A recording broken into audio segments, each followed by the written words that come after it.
You want answers? I think I'm entitled. You want answers? I want the truth! You can't handle the truth! I told you, man! I told you! Don't fuck with me! Thank you very much. It's always an honor to be here in this beautiful town of Gettysburg, such a historic town. First and foremost, I just want to thank everybody for the outpouring of prayers over the past weekend. We had a difficult weekend.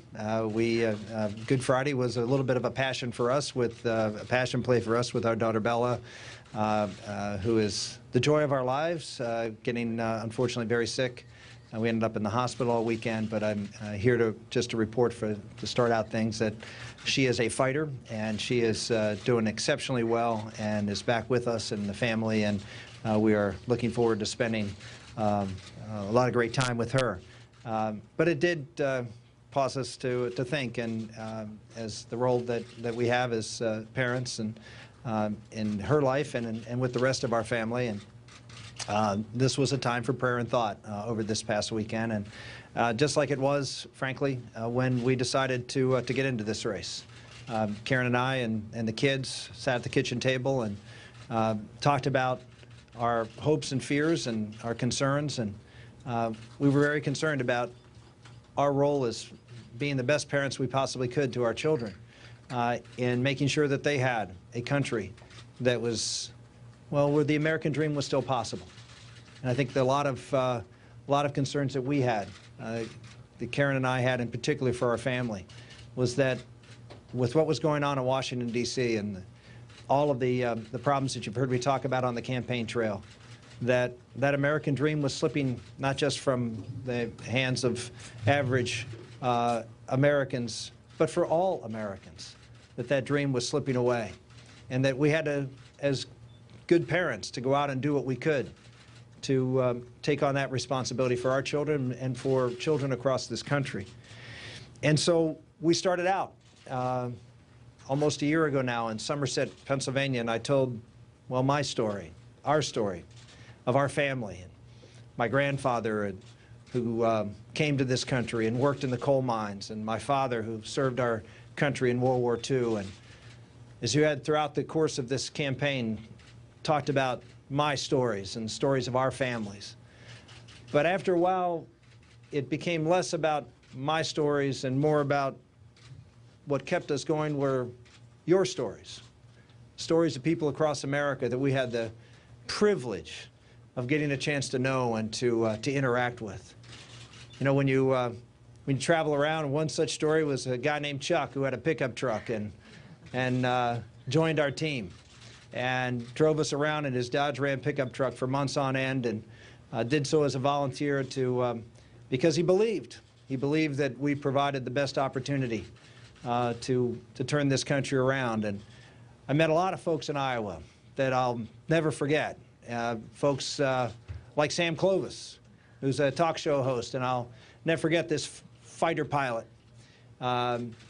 Man of very strong convictions, welling up and tearing up about what was going on with our country, and particularly with our national security, and laying out not a three-legged stool of Ronald Reagan, but a four-legged stool, with the Constitution being one of those vitally important legs that we had forgotten about. People like Wendy Jensen, who was our best volunteer, 5,000 phone calls. And just a few days before the primary, because she was someone who was dealing with a disability, dealing with an illness, she passed away shortly before the caucus. But was someone that I remembered her passion for the least of us, those who are on the margins of society, as many would have looked at her. Folks, even today, because of our daughter Bella, who came to our rallies, one after another, in wheelchairs, bringing their special needs children and holding signs up of children saying, "I'm for Bella's dad."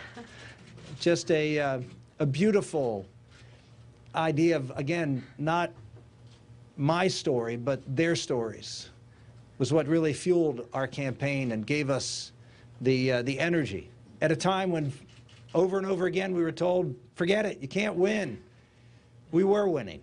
We were winning in a very different way, because we were touching hearts. We were raising issues that, well, frankly, a lot of people didn't want to have raised. Our best phone caller after Iowa was a young man who came to our first event in Oklahoma in a wheelchair named Nathaniel, who had spina bifida, and wanted someone who spoke about people, again, that are overlooked by society or don't seem to be as valuable as others in society.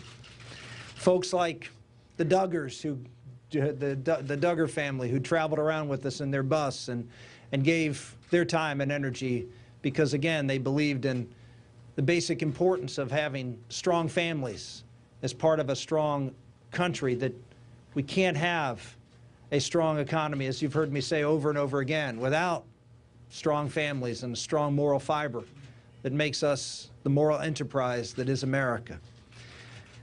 Even fun things like the sweater vest.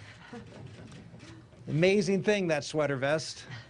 It happened on a night I was doing an event for Mike Huckabee in Des Moines, and showed up and everybody was in suits and ties, and I showed up in a sweater vest. And turned out I gave a pretty good speech that night, and all of a sudden the Twitterverse went wild saying it must be the sweater vest. And from that point on, the sweater vest became the official wardrobe of the Santorum campaign. And the cool thing was, obviously we have a big part of our campaign is the manufacturing base of the economy. And so we, of course, sourced that sweater vest in a company that was making them here in the United States. And so we ended up going to that little company up in Bemidji, Minnesota, in the middle of winter. It was a beautiful day, and got a chance to see that little plant that had been around for almost 100 years. And it turned out we're the best customer that Bemidji Woolen Mills has ever had in their entire history.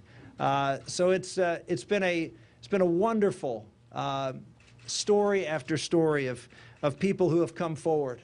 Two girls who put together a song in Tulsa, Oklahoma called Game On, who have traveled and followed us around, and over 1 million hits on YouTube of that catchy little tune that they were inspired to give. And even today, we have folks working for us in Texas to make it a winner-take-all primary, because they want to make sure that we have the best opportunity for Texas and for conservatives to have a voice throughout the course of this primary. It has been inspiring to me, the story after stories that we've been engaged with. And it turns out that it really wasn't my voice that I was out communicating. It was your voice, the voice that you gave me from the stories and experience I had. And that's what people say, how did this happen? How were we able to come from nowhere? It's because I was smart enough to figure out that if I understood and felt at a very deep level what you were experiencing across America, and tried to be a witness to that, to try to be, in a sense, an interpreter of that your voice could be heard and miracles could happen. And so it did. Miracle after miracle. This race was as improbable as any race that you will ever see for president. I want to thank God for that, and I want to thank all of you. Thank all of you across this country for what you have given, well, hopefully not just me and our family, but what you've given, which is a voice to those who are in many cases voiceless. And we have tried to be a witness, not just for your stories and your voice, but to provide a positive and hopeful vision, not a negative campaign. We traveled around and did 385 town hall meetings in Iowa. We weren't out there trashing anybody. We went out in our campaigns from that point on, and we painted a hopeful, positive vision for our country, one that was based on how we could get this country turned around, not just economically, but reflecting the hopes of Americans, not just the fears of Americans, the hopes of Americans as to what we could do to confront the violent radical Islam, and particularly the scourge of Iran, and what we could do to take on the problems of a sluggish economy in a Washington that has grown so big. We put forth concrete, solid plans, that many of which came from the people that I had an opportunity to interact with throughout the course and time of this campaign. We did focus a lot, yes, on the families and on the dignity of human life and on the moral enterprise that is America. And I know Joe Klein will be upset about this, but one of my favorite articles was the one that he wrote, where his headline was Rick Santorum's Inconvenient Truths, and talked about things that maybe we should talk about a little bit more, but somehow gets shoved aside in the public discourse. We talked about how we were going to build a great country from the bottom up, and we carried around our copy of the Constitution. And of course, it was that Constitution that got the Tea Party folks excited, legitimately so, about the Operator's Manual of America being discarded by those in Washington. And I think what I tried to bring to the battle was what Abraham Lincoln brought to this battlefield back in 1863 on November 19th, when he talked about this country being conceived in liberty and dedicated to the proposition that all men are created equal. He was quoting, of course, the Declaration of Independence, conceived in that declaration. And we talked about that declaration as the heart of American exceptionalism, as to who we are, because we will never be a country that can go forward as a great and powerful country again unless we remember who we are and what makes us Americans. That's what our campaign was about what made us Americans, how we built this country from the bottom up, and how, if we are going to be successful in the future, how we must believe in ourselves and believe in that ability to go forward and do the same thing. Against all odds, we won 11 states, millions of voters, millions of votes. We won more counties than all the other people in this race combined.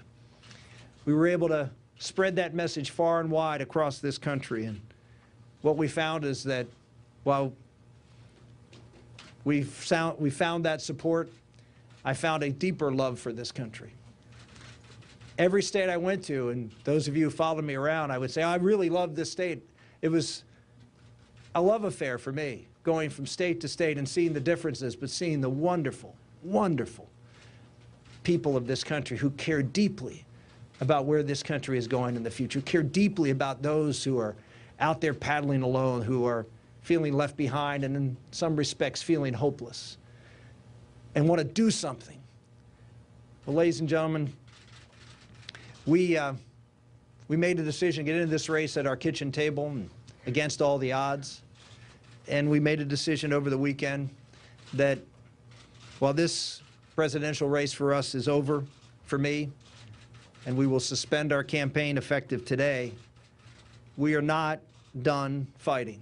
We are going to continue to fight for those voices. We're going to continue to fight for the Americans who stood up and gave us that air under our wings that allowed us to accomplish things that no political expert would have ever expected. There's a lot of greatness in this country. And we just need leaders who believe in that, who are willing to give voice to that, who are willing to raise us up instead of trying to provide for us and do for us what we can better do for ourselves. That's the message that came to me, and it's one that I feel very, very good about continuing to talk to Americans about. You know, I walked out after the Iowa caucus victory and said, game on. I know a lot of folks are going to write, maybe those even at the White House, game over. But this game is long, long, long way from over.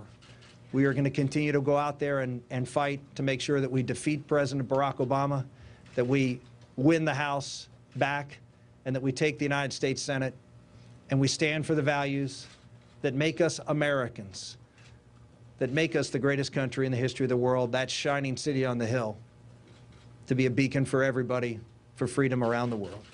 Thank you all very much. God bless you.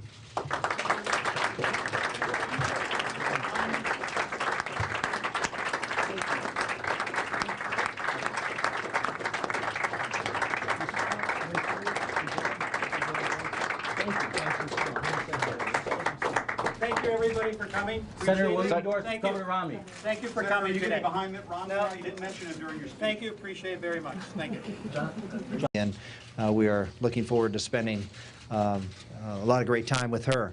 But it did cause us to think, and as the role that we have as parents and in her life and with the rest of our family, and daughter Bella, who is the joy of our lives, getting unfortunately very sick We ended up in the hospital all weekend, but I'm here to report to start out things that she is a fighter, and she is doing exceptionally well and is back with us in the family. Town.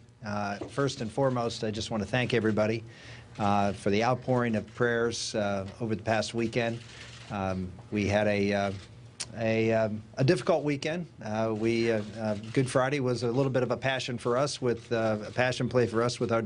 You want answers? I think I'm entitled. You want answers? I want the truth! You can't handle the truth! I told you, man! I told you! Don't fuck with me! Thank you very much. It's always an honor to be here in this beautiful town of Gettysburg. Such a historic. This was a time for prayer and thought over this past weekend, and just like it was, frankly, when we decided to get into this race. Karen and I and the kids sat at the kitchen table and talked about our hopes and fears and our concerns, and